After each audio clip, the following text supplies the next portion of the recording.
ओम शांति। आज मीठा बाबा अपने बेफिक्र बादशाह बच्चों को देख रहा है। ये टाइटल भी बाबा ही हमें देता है, बेफिक्र बादशाह। और फिर बाबा पूछता भी है कि इस चीज़ का आपको अनुभव होता है संगम युग पर? उठते हैं तो भी बेफिक्र, खाते हैं तो भी बेफिक्र, सोते हैं तो भी बेफिक्र। वैसे तो ये फिक्र की दुनिया है, दुख की दुनिया है। कभी भी कोई समय ऐसा नहीं होता कि कोई भी बात नहीं हो। 63 जन्मों का हिसाब किताब है, कोई ना कोई बात तो सामने आ ही जाती है। तो भी बाबा कहता है कि बच्चे कैसे हैं? बेफिक्र। किसने बेफिक्र बनाया? बाबा ने। कैसे? बाबा ऑफर करता है, अपना जो भी फिक्र है वो मुझे दे करके फकुर ले लो। तो फिक्र किसको कहेंगे? चिंता। और फकुर है नशा। नशा किसके बच्चे हैं, कौन सा समय चल रहा है, कौन हमारा पालनहार है, कौन किसकी छत्र छाया में हम हैं, तो वो फिक्र खत्म हो जाती है। और इसीलिए बाबा ने कहा जिसके पास फकुर होगा उसके मस्तक पर लाइट चमकती हुई दिखाई देगी। जिसके पास फकुर होगा वो ताजधारी होगा। एक है लाइट का ताज, चलो भले अभी रतन जड़े ताज नहीं है, लेकिन हल्का होगा, बेफिक्र होगा, कोई प्रकार का बोझ नहीं होगा। लाइट का ताज अर्थात ऑरा। इस समय पर भी हर एक आत्मा का एक ऑरा होता है। कईयों का ऑरा इतना भारी होता है कि उनके आने से ही सारा वायुमंडल बदल जाता है। उनकी सोच में बोझ होता है, उनकी सोच हल्की नहीं होती, उनकी सोच के अंदर बहुत नेगेटिविटी होती है। वो वाइब्रेशन ले करके घूमते हैं। जिस वायुमंडल में वो पहुंचते हैं तो वहाँ का ऑरा, वहाँ की एनर्जी, वहाँ का वायुमंडल भी बदल जाता है। और कईयों का ऑरा इतना प्योर होता है, इतने लाइट होते हैं कि अगर कहीं पर भारीपन भी है तो उनके आने से, उनके संकल्पों से, उनके बोल से वहाँ पर तुरंत लाइटनेस आ जाती है। एटीट्यूड ही उनका ऐसा होगा, बोलचाल ही ऐसा होगा कि सारा वायुमंडल ही लाइट हो जाता है। तो बाबा ने कहा फकुर वाला चमकता हुआ लाइट दिखाई देंगे, ताजधारी होगा। और फिक्र वाला ताज की जगह टोकरी, बोझ की टोकरी। बोझ भी तो सोच का ही होता है, क्या होगा, कैसे होगा, होगा नहीं होगा। तो बाबा ने पूछा बेफिक्र बने हो? जानकी दादी थी, बड़े नशे से कहती थी मैं बेगमपुर की बादशाह हूँ। क्योंकि बाबा बेफिक्र बादशाह की बात करता है तो बादशाह कहाँ की? बेगमपुर। जहाँ पर कोई गम नहीं है तो उस बेगमपुर की बेफिक्र बादशाह। और पति कौन है? क्योंकि बेगमपुर की रहने वाली है, बेफिक्र है। और दिलाराम बाबा कहते थे, जानकी दादी कहती थी कि दिलाराम है और 2 बच्चे हैं सुख और शांति। कौन पहले आया पता नहीं। तो हंसते थे कि कैसे बाबा के आने के बाद सारा बोझ बाबा को देकर बेफिक्र बन गए, गम से परे हो गए, सुख शांति से संपन्न हो गए। क्योंकि किसको अपना बना लिया? दिलाराम को। उसको अपना संसार बनाया। तो बाबा ने बड़ी सुंदर, जो सबसे पावरफुल लाइन आज की मुरली की थी कि बच्चे बेफिक्र अगर बनना है तो जो हद का मेरापन है उसको समर्पित करो। सारी की सारी फिक्र जो है वो मेरेपन की है। और इस मेरे की लिस्ट तो बहुत लंबी है। मेरा शरीर, मेरा परिवार, मेरा बच्चा, मेरा धंधा, मेरे संस्कार। और बाबा कहते हैं मेरे को तेरे में परिवर्तन करो। अगर आपको बेफिक्र बनना है, बोझ बाबा को दो। मेरा बाबा है, बाकी सब जिम्मेवार बाबा है। हम ट्रस्टी हैं, पर ये मेहनत बार बार करनी पड़ती है। क्योंकि जैसे भी पहले भी कहा कि बोझ सोच का होता है। तो हम ऑफर करते हैं बाबा को, हम सौंपते हैं, लेकिन फिर वो चिंतन वापस आ जाता है, फिर उसकी चिंता होने लगती है। और कई बार बाबा कहते हैं बच्चे अमानत हो गई ना, अभी तो आपने सौंप दिया, जो मेरापन था आपने बाबा को सौंप दिया, फिर अमानत में ख़यानत नहीं करो। आ भी जाता है तो उसको वापस बाबा को लौटा दो और फकुर में रहो क्योंकि भक्त लोग भी तो आपके चित्र बनाते हैं तो डबल ताजदारी बनाते हैं, यादगार भी इतना एक्यूरेट बनाते हैं। तो दो ही शब्द का फर्क है, म और त, मेरा और तेरा। शब्द इतना सही फर्क है, लेकिन ये शब्दों का परिवर्तन नहीं है, वोकैबुलरी का चेंज नहीं है, कॉन्शियसनेस का शिफ्ट है, स्मृति का शिफ्ट है। मैं ट्रस्टी हूँ। बहुत अंदर अपने को बार बार ये पक्का कराना होता है। पिछले दिनों भी बहुत सुंदर कोई अनुभव सुना रहा था। बड़ा डिफ़िकल्ट पेपर उनके सामने होगा अपने ही बच्चे का, गलत संग में फंस गया और वो पेपर भी बड़ा लंबा समय 7 साल तक चला।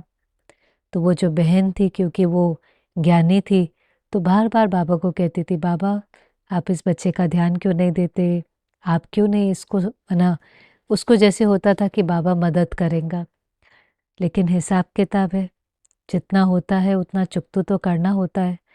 लेकिन बाबा से रू रिहान करते करते जैसे बाबा ने उसको कहा कि बच्ची, कि तुम्हारा बच्चा बाद में है, मेरा बच्चा पहले है, तुम्हारा बाद में, मेरा पहले है। बाबा ने उस चीज़ की जिम्मेवारी उठाई। वो पेपर भी थोड़े समय के बाद पूरा हो गया। जितना समय हिसाब किताब होता है उसको चुकता तो करना ही पड़ता है। लेकिन जिस दिन बाबा ने ये कहा वो मेरा बच्चा पहले है, तो वो माता कहती उस दिन मेरी चिंता खत्म हो गई, बोझ खत्म हो गया, जिम्मेवारी खत्म हो गई। बाबा जिम्मेवार है, मैं निमित्त हूँ, जो करना है, जो भी मेरा पाठ है वो बजाना है, जो भी मेरी जिम्मेवारी है उसको निभानी है, लेकिन चिंता नहीं। चिंता तो बाबा कहता ही है चित्ता के समान। बाबा कहता है अटेंशन दो, टेंशन नहीं करो। उसमें भी एक ही शब्द है, ए लगा दो तो अटेंशन, ए हटा दो तो टेंशन। लेकिन बार बार मेरे को तेरा, बाबा की जिम्मेवारी है। बाबा जो दुनिया का रखवाला है, सबका सहारा दाता है, क्या वो हमारी संभाल नहीं करेगा? एक्चुअली तो डिवाइन प्लानिंग के अंदर सब कुछ पहले से ही नोंदा हुआ है, अच्छे थे अच्छा नोंदा हुआ है। ड्रामा बहुत एक्यूरेट है, ड्रामा कल्याणकारी है। बाबा तो खुद कहता है मेरे बच्चों का कल्याण हो ही नहीं सकता। लेकिन निश्चय, बाबा पर निश्चय, ड्रामा पर निश्चय। जिसको ड्रामा पर निश्चय होता है उसको चिंता नहीं होती है। उसको पता है ड्रामा एक्यूरेट और कल्याणकारी है। उसको पता है ड्रामा में नथिंग न्यू का पार्ट बजाना है, ड्रामा के पट्टे पर चलना है, पुरुषार्थ भी करना है, कर्म भी करना है, लेकिन फिर ड्रामा पर निश्चय भी रखना है। तो चिंता एक हमारा जैसे कड़ा संस्कार है। चिंता हमेशा भविष्य की होती है, फ्यूचर का फियर होता है। कभी कभी तो बहुत चीज़ें होती ही नहीं है, केवल हमारे मन में ही होती हैं, हमारी इमेजिनेशन होती है। हम वर्स्ट को इमेजिन कर लेते हैं, कैटास्ट्रफी को इमेजिन करते हैं। चलो वैसे तो दुख धाम है, कुछ भी हो सकता है, पर बाबा मन से हमें प्रिपेयर करता है। जिस चीज़ की आप प्रिपरेशन कर लेते हैं उसका डर निकल जाता है। बाबा पहले से ही कह देता है बच्चे, तूफान आएंगे, जो आपने नहीं सोचा था वो भी होगा, जो संकल्प पहले नहीं आते थे वो भी आएंगे। घबराना नहीं है, निर्भय बनना है। मैं मास्टर सर्वशक्तिवान हूँ, सर्वशक्तिवान के संतान हूँ, भगवान के साथ कंबाइंड हूँ। बुद्धिवानों का बुद्धिवान मेरा है, मेरा बाबा कहे, और 1000 भुजा वाला अपनी मदद देने के लिए सदा हाजिर है। मेरा बाबा कहे और बाबा न आए, ऐसा हो नहीं सकता। एक मुरली में तो बाबा ने कहा था 100 हिमालय से भी बड़ा पेपर होगा ना, तो भी अगर दिल से मेरा बाबा कहा, मेरे को तेरा किया, बाबा संभाल लेगा, असंभव को भी संभव कर देगा। पर इसमें अभ्यास है, बार बार मेरे को तेरे में करने में अभ्यास है। मैं ट्रस्टी हूँ, मैं निमित्त हूँ, मैं बच्चा हूँ। बच्चा बनेंगे तो बच जाएंगे, बच्चे की जगह बड़े बनेंगे तो बोझ की टोकरी तो सिर पर आई जाएंगे। बच्चे देखो कितने इनोसेंट होते हैं, कोई उनको चिंता नहीं। आसपास तो उनके भी बहुत कुछ हो रहा होता है, लेकिन वो उसका चिंतन नहीं करते हैं। आज उसी घर के अंदर कोई भी समस्या होगी, लेकिन बच्चे को चिंतन नहीं चलता तो चिंता नहीं होती। और उसी घर में बड़ों को चिंतन चलता है, व्यर्थ चिंतन, अयथार्थ चिंतन, नेगेटिव चिंतन, तो फिर उसकी चिंता होती है। तो बाबा ने पूछा, फ़कूर ले लिया है? फ़िक्र बाबा को दे दी है? पक्का दे दी है तो हाथ उठाओ। क्योंकि बाबा कहता है देखो सब कुछ अचानक होना है और अचानक के लिए बहुत काल का अभ्यास चाहिए, क्योंकि हमारा लक्ष्य है ना बाप समान बनकर बाबा के साथ जाना है। तो वो साथ जाने की घड़ी तो 1 सेकंड की हो गई, और अगर उस 1 सेकंड में फुल स्टॉप नहीं लगाया, क्वेश्चन मार्क लग गया, कॉमा लग गया, तो बाबा तो बिंदी है, बिंदी बनकर चला जाएगा, हम पीछे रह जाएंगे। इसलिए बाबा कहता है साथ चलना है तो समान बनो, बाप समान बनो। अपने संस्कारों के लिए भी नहीं बोलो ये मेरे संस्कार हैं, संस्कार भी मेरे वही हैं जो बाप के संस्कार हैं। चलो परिवर्तन होने में टाइम लगता है, लेकिन मेरापन कहने से वो बैठ जाते हैं। ये तो कहीं पराए हैं, रावण के हैं, मेरे नहीं हैं, अक्वायर्ड हैं, दाग को मिटाना है, छोड़ना है, क्लैरिटी तो हो, स्मृति तो हो। नहीं, मेरा संस्कार ही ऐसा है। जोर से बोलना मेरा संस्कार है, झूठ बोलना मेरा संस्कार है। नहीं, मेरा संस्कार जो आत्मा के ओरिजिनल संस्कार है, शांति, शक्ति, प्रेम, आनंद, खुशी, ये मेरे संस्कार है। तो संस्कार भी कौन से मेरे हैं, पराये संस्कार को मेरा नहीं कहें। हाँ, बाबा ने ये ज़रूर कहा, कहीं कहते हैं बाबा सेवा की चिंता होती है, फ़िक्र होती है। बाबा ने कहा वो तो कोई बात नहीं, क्योंकि वो सेवा तो ऐसा साधन है जो अनेकों को फ़िक्र से फ़ारिग करने वाला है। उसमें भी चिंता नहीं होती, ज़िम्मेवारी है। दोनों में अंतर है, एक है चिंता और दूसरा है रिस्पॉन्सिबिलिटी। बाबा कहते हैं केयरफ्री होकर के रिस्पॉन्सिबल बनो। केयरलेस नहीं है, हम बेपरवाह नहीं है, लेकिन बेफिक्र। आज आपको कोई कार्य करना है, चाहे समझो 100 लोगों का ब्रह्म भोजन ही बनाना है, कोई भी कार्य हो सकता है, आप कार्य कर लेंगे, पर तरीका एक है कि आप फिक्र से करेंगे, क्या होगा, कैसे होगा, होगा नहीं होगा, टाइम पर होगा, सहयोगी पहुंचेंगे, मददगार पहुंचेंगे, सब ठीक होगा। आप कार्य कर लेंगे लेकिन थक जाएंगे, एग्जॉस्ट हो जाएंगे। सामने कोई बात आ गई तो सामना करने की शक्ति भी नहीं होगी, क्योंकि चिंता करके ही सारी शक्ति खत्म कर दी। और दूसरा है, हाँ मैं निमित्त हूँ, करण करावन हार तो बाबा है, सब बाबा के बच्चे मिल करके करेंगे, पता ही नहीं चलेगा। ऐसे कमाल होंगे कि सब देखते रह जाएंगे। तो निश्चिंत, निश्चय ने निश्चिंत किया, निश्चित विजय हमारी। नशा है, करण करावन हार वो है, मैं निमित्त हूँ, और मैं निमित्त से कराने वाला भगवान है। अच्छा ही होगा, वो जो कराएंगा वो अच्छा ही होगा, उससे अच्छा तो कुछ और हो ही नहीं सकता। तो शुद्ध नशा स्वमान की सीट पर सेट है, दे अभिमान नहीं है, दे अभिमान में फिक्र होती है। तो बाबा ने कहा जिम्मेवारी तो निभानी है, जिम्मेवार तो हम सब है, किसी को गृहस्थी की जिम्मेवारी, किसी को सेंटर की जिम्मेवारी, कोई ना कोई खिलौना तो बाबा ने सबको पकड़ा के रखा है कि बिजी रहें और माया से बचे रहें, लेकिन उसमें किसी भी प्रकार की चिंता नहीं हो, क्योंकि बाप समान होंगे तो साथ चल सकेंगे। एक मुरली में बहुत सुंदर बाबा ने कहा था, देखो जैसे कोई मिनिस्टर की गाड़ी जाती है, तो मिनिस्टर की गाड़ी को जाने देते हैं तो उस गाड़ी में और भी जो 2-3 होते हैं वो भी पास हो जाते हैं, उनकी भी चेकिंग नहीं होती, और पीछे की 2-3 गाड़ियां भी निकल जाती है, उनकी भी चेकिंग नहीं होती, क्योंकि मिनिस्टर के साथ हैं। ऐसे ही बाप के साथ होंगे, हाथ में हाथ देकर रखेंगे, श्रीमत का हाथ सदा साथ में होगा, तो पार हो जाएंगे। पार हो जाएंगे अर्थात कोई रोकेगा नहीं, फाइन नहीं भरना पड़ेगा, नहीं तो फिर रह जाएंगे, तो धर्मराजपुरी को क्रॉस करना पड़ेगा, हिसाब किताब चुकतो करना पड़ेगा, फाइन भरना पड़ेगा। इसलिए बाबा कहता है साथ रहो, साथ रहो, साथ रहेंगे, साथ चलेंगे, साथ साथ राज्य करेंगे। और इसलिए बाबा कहता है इस समय पर थोड़ा अटेंशन दो। उसमें भी विशेष बहुत खजाने मिले हैं, लेकिन 2 खजाने जो बहुत बहुत वैल्यूबल है। ऐसे तो शक्तियों का भी खजाना है, योग का भी खजाना है, ज्ञान का भी खजाना है, लेकिन उसमें भी जो सबसे ज़्यादा इम्पोर्टेंट खजाना है, एक समय का खजाना और दूसरा संकल्प का खजाना। संगम युग का समय साधारण नहीं है। संगम युग का समय एक सेकंड नहीं है। एक सेकंड कई घंटों के बराबर है। एक मिनट, एक महीना बाबा कहते वर्षों के बराबर है। इस एक जन्म में आप 21 जन्मों की कमाई करते हो। ये एक एक सेकंड कई सालों के बराबर है। तो समय को सफल करना, क्योंकि जिस समय फिक्र है तो व्यर्थ है ना।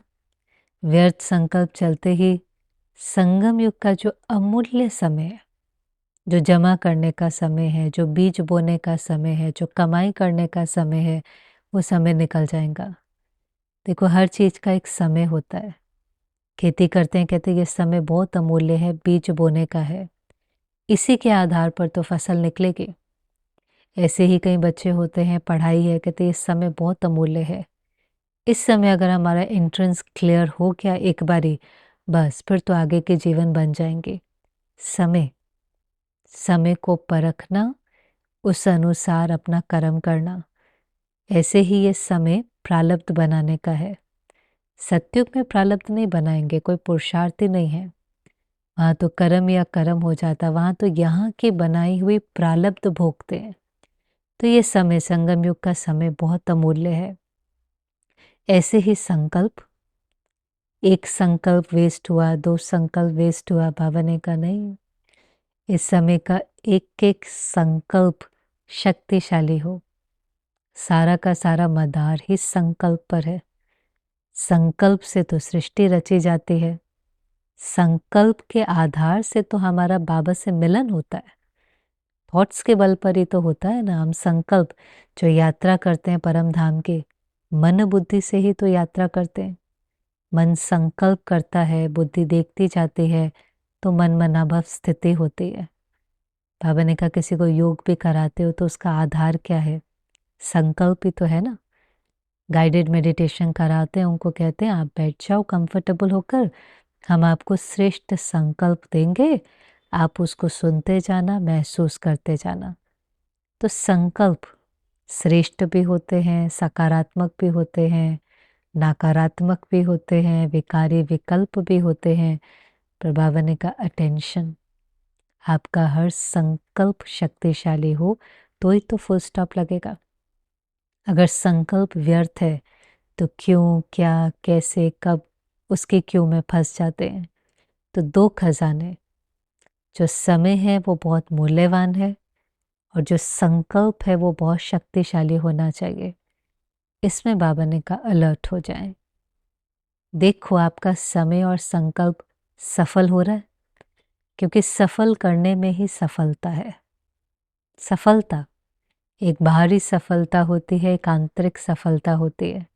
हमारा जीवन सफल हुआ, कब सफल हुआ? जब हमारा एक एक सेकंड, हमारी एक एक श्वास, हमारा एक एक संकल्प श्रीमत अनुसार श्रेष्ठ रहा। तो बाबा ने कहा चेक करो, और इसीलिए बाबा कहता है सेकंड में फुल स्टॉप लगाओ।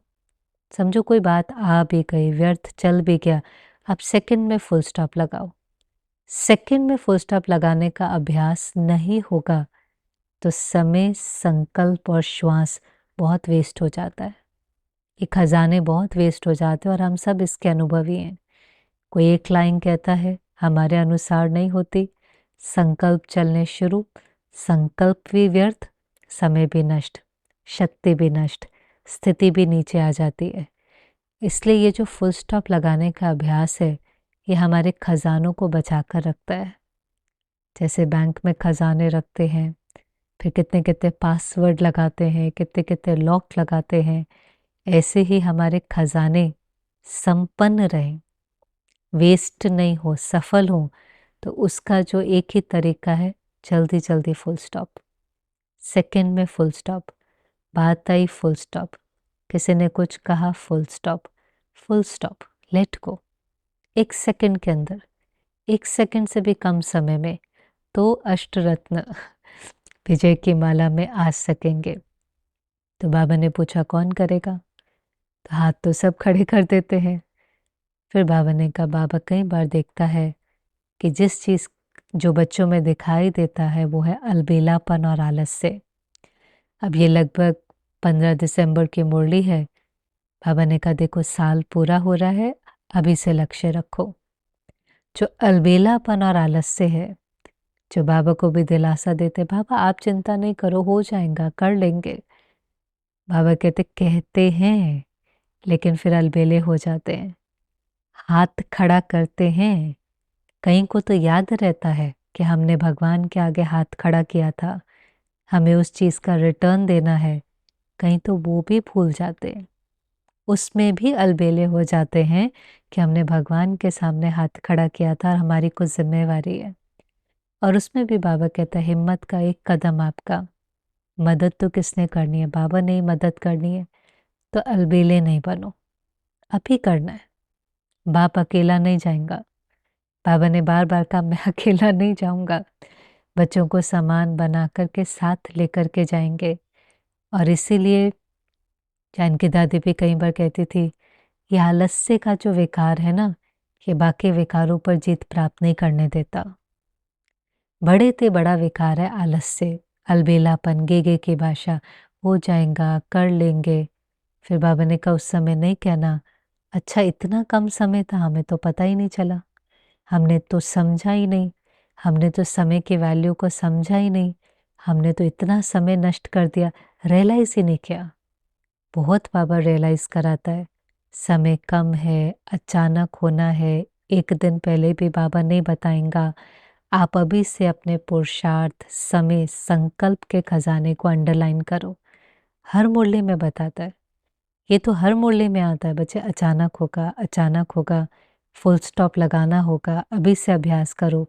बहुत काल का अभ्यास ही आपको एवर रेडी बनाएगा, फिर थोड़ी ना बाबा कोई बहाना सुनेगा।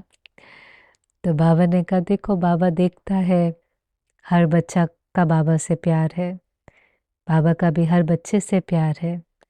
प्यार के पेपर में सब पास हैं, प्यार के प्लेन में आते हैं, प्यार के कारण बाबा का बनते हैं, प्यार के कारण बहुत प्रकार के त्याग करते हैं।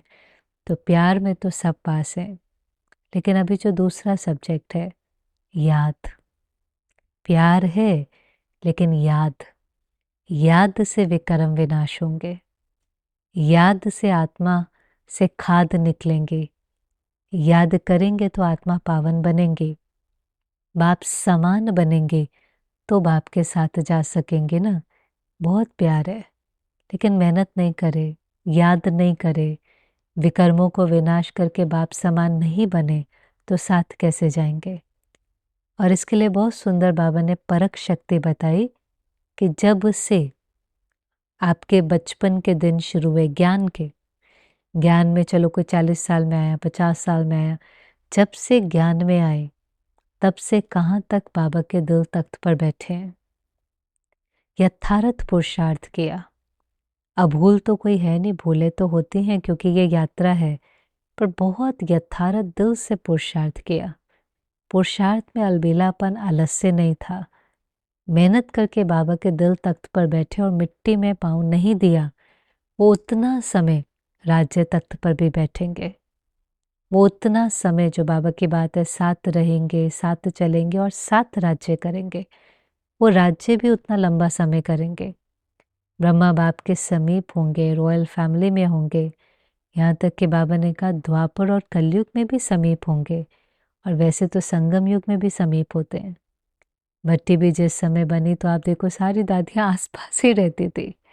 सारी जो पहले कपूर बना, कोई बहुत दूर दूर से थोड़ी ना था, सिंध कराची के अंदर ही सारी सेवाएं शुरू हुई। सब बाबा के आसपास रहने वाले थे, सब एक दूसरे को जानते थे, सब खिंचे चले आए। तो ये हमारा लक्ष्य हो कि आदि से लेकर अंत तक हमको साथ रहना है, साथ राज्य करना है। उसके लिए अभी भी दिल तख्त पर बैठना है, मिट्टी में पाँव नहीं देना। मिट्टी जो बाबा ने पिछले दिनों बहुत समझाया, देह अभिमान की मिट्टी, देह के संबंध, देह के पदार्थ नीचे खींचते हैं, ग्रेविटी नीचे खींचती है, फिर कोई ना कोई आकर्षण हो जाएंगे। पहले देह भान है, फिर देह अभिमान है, फिर उस आकर्षण में फंस जाएंगे, फिर लगाव, झुकाव, प्रभाव, फिर तो बंधते चले जाते हैं। कहाँ ये जीवन बंधन मुक्त बनने की है, और कहाँ देभान कीचड़ दलदल फंसाता जाता है, बंधनों में बांधता जाता है। वास्तव में तो कोई बंधन है तो भी बाबा कहता है उसको सेवा समझो, बंधन नहीं समझो, कर्म बंधन नहीं समझो, समझो हम सेवा के लिए हैं। समझो संबंध में भी कोई कर्म बंधन है नहीं, हम इसकी सेवा के लिए हैं। उसको बंधन नहीं समझो, उसको हिसाब किताब नहीं समझो। तो साथ चलने के लिए बाबा ने बड़ी अच्छी राय दी। बाकी तो विशेष बाबा ने कहा फ़कुर में रहो, फ़िक्र नहीं करो, जो मुरली का मेन मुरली का सार था। और इसीलिए आप देखिए शुरू से चाहे ब्रह्मा बाबा था, कितने विरोध, कितने पेपर, बेगरी पाठ, लेकिन तो भी बाबा ने फ़िक्र नहीं करी। क्यों? ज़िम्मेवार कौन है? शिव बाबा।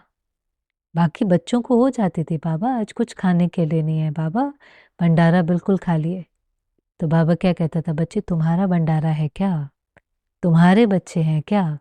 खिलाने वाला आप ही खिलाएगा।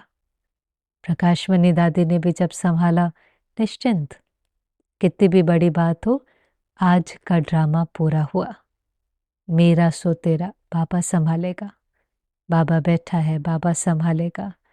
जानकी दादी को भी ड्रामा पर बहुत निश्चय, हमेशा कहती थी मेरी एक तरफ बाबा है, दूसरी तरफ ड्रामा है। बाबा सहयोगी बनेगा नहीं तो ड्रामा सहयोगी बनेगा। जितना निश्चय बाबा पर उतना निश्चय ड्रामा के ऊपर। तो जब हम बड़ों को देखते हैं या हम उनको देखते हैं जिन्होंने इतना कारोबार संभाला, जिनके सामने इतनी बातें आई तो भी वो निश्चिंत रहे, निर्भय रहे, बेफिक्र रहे, क्या उनकी धारणाएं थी?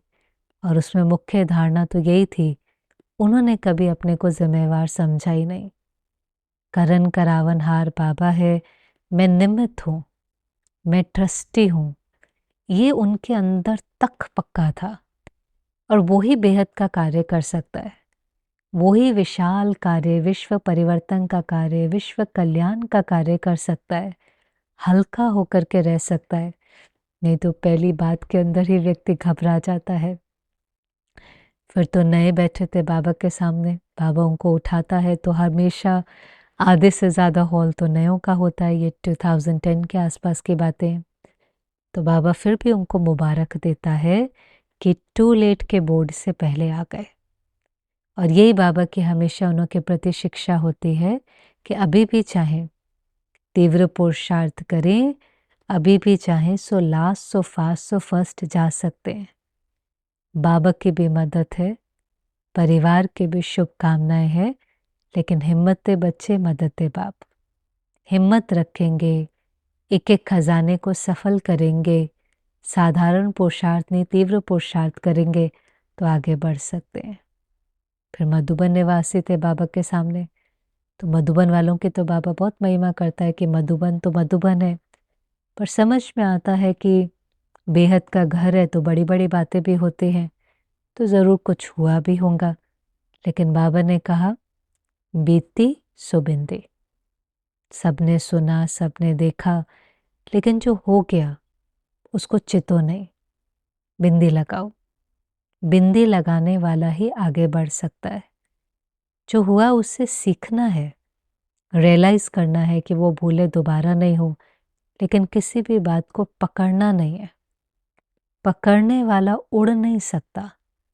जैसे वो पंछी डाली को खुद पकड़ के बैठे और कहे कि मैं उड़ नहीं सकता, डाली छोड़ेंगे तो उड़ेंगे ना। ऐसे ही बाबा ने कहा अगर पुरानी बात छोड़ेंगे नहीं, उसका चिंतन उसका वर्णन करते रहेंगे तो उड़ेंगे कैसे। इसलिए जो हुआ, क्या सिखा के गया, क्या उसके अंदर कल्याण था, क्या उससे हमने समझ ली, किन बातों का हमें ध्यान रखना है, बस फुल स्टॉप। दृष्टि भी पवित्र, वृत्ति भी पवित्र। बहुत चीज़ों में क्या होता है, लेट को करना बहुत ज़रूरी है। आगे भले हम वो कर्म नहीं करेंगे, जैसे कहते हैं ना फॉरगिवनेस और बाउंड्री, वरना माफ़ जब हम करते हैं तो वो हम अपने को माफ़ करते हैं। क्योंकि अगर हम व्यर्थ चिंतन करते हैं, किसी व्यक्ति का चिंतन करते हैं, किसी बात का चिंतन करते हैं, बात को पकड़ के रखते हैं तो वो मुझे दुख देता है। तो हम लेट को इसलिए कर रहे हैं क्योंकि मेरा व्यर्थ चिंतन मेरे मन की शांति को ख़त्म करता है। तो मेरे मन की शांति के लिए, मेरे मन की खुशी के लिए, मेरी सेहत और रिश्तों के लिए हम लेट को करते हैं। फिर हम बाउंड्री भी सेट ज़रूर करते हैं कि इस व्यक्ति से मुझे संभाल रखनी है, यहाँ मुझे न्यारा प्यारा रहना है, यहाँ मुझे थोड़ा ज़्यादा अटेंशन देना है, यहाँ इस कार्य में मुझे इनके साथ दोबारा नहीं करना है, इनके संस्कार ठीक नहीं है, तो ध्यान देना है, लेकिन लेट गो करके ध्यान देना है। ध्यान तो देना ही है, बाकी उन बातों को पकड़ना, नाराज़ होना, बिटर होना, नफ़रत करना नहीं। और इसलिए बाबा ने एक और बात याद दिलाई कि जिस समय आपकी दादी जी थी, प्रकाश मणि दादी 2007 से पहले, तो सभी ने पक्का किया था कि सब हाँ जी करेंगे, सब एक दूसरे को हाँ जी करेंगे तो संगठन शक्तिशाली बनेगा। क्योंकि आप खुद ही समझ सकते मधुबन बेहद का घर, कितने वहाँ पे समर्पित भाई बहनें, भिन्न भिन्न संस्कार, लेकिन वो संगठन निर्विघ्न हो, हर संगठन निर्विघ्न हो, हर जोन सब जोन सेंटर मधुबन निर्विघ्न हो, ये बाबा की चाहना रहती है। क्योंकि निर्विघ्न ऐसा वायुमंडल क्रिएट करता है जिसमें आपको सेवा नहीं करनी पड़ती। अगर रहने वाले वहाँ सब निर्विघ्न हैं, मिल करके रहते हैं, तो एक ऐसा वायुमंडल बन जाता है किला कि उसमें कोई आता है तो फिर आपको उसको बहुत वाणी से मेहनत नहीं करनी पड़ती, वो वायुमंडल उसको सस्टेन करता है। तो ये वाली सेवा भी, स्थान को निर्विघ्न बनाने की सेवा भी बहुत तीव्र गति से विश्व की सेवा भी करती है। क्योंकि सुनते तो बाद में है, पहले तो महसूस करते हैं। अगर वायुमंडल के अंदर ही बल है, वायुमंडल ही ऐसा किला है जिसके अंदर प्योरिटी है, प्यार है, स्नेह है, अपनापन है, एक दूसरे के लिए रिगार्ड है, हर एक के रोल के लिए रिस्पेक्ट है, ऐसे वायुमंडल के अंदर वाइब्रेशन है, तो वहाँ पर फिर हर एक जो आता है उसको भी उस स्पिरिचुअल एनवायरनमेंट की मदद मिलती है और स्पिरिचुअल प्रिंसिपल्स और स्पिरिचुअल लाइफस्टाइल पर चलने में उनको एक सहयोग मिलता है, उनको मेहनत नहीं करनी पड़ती। तो मधुबन का ऐसा वायुमंडल हो, सेवा केंद्र का ऐसा वायुमंडल हो, ये बाबा की आश रहती है और हमें करना भी है। अपने को निर्विघ्न बनाने की जिम्मेवारी उठानी है। कम बोलना, मीठे बोलना, धीरे बोलना, सही सोचना, शुभ भावना, शुभ कामना रखना, दृष्टिवृत्ति को पवित्र बनाना, ये हमें हर एक को अपनी आंतरिक मेहनत करनी है।